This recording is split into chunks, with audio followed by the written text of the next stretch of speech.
Welcome back mga katambalan, mga hot topic and issue. Pag-usapan natin, update po tayo kay Barbie Fortesa na kung saan nga po nag-post itong si Barbie ng sapatos ng Pita Linya. Makikita naman po na napakaganda talaga ng sapatos ng Pita Linya.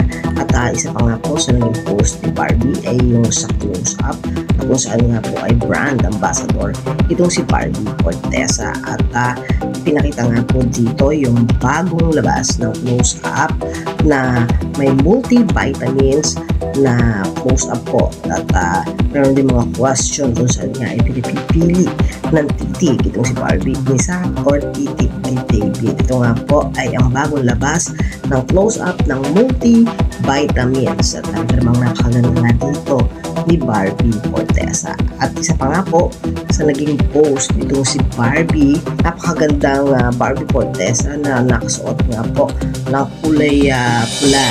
At ito nga po ay para naman sa official Caritas Manila concert. Makikita dito yung ilang mga post at pag-aura nitong si Barbie, suot-suot nga yung napakagandang dress na kulay pula. Makikita talaga kay Barbie kahit anumang damit na isuot niya ay bagay na bagay sa isang Barbie Fortesa.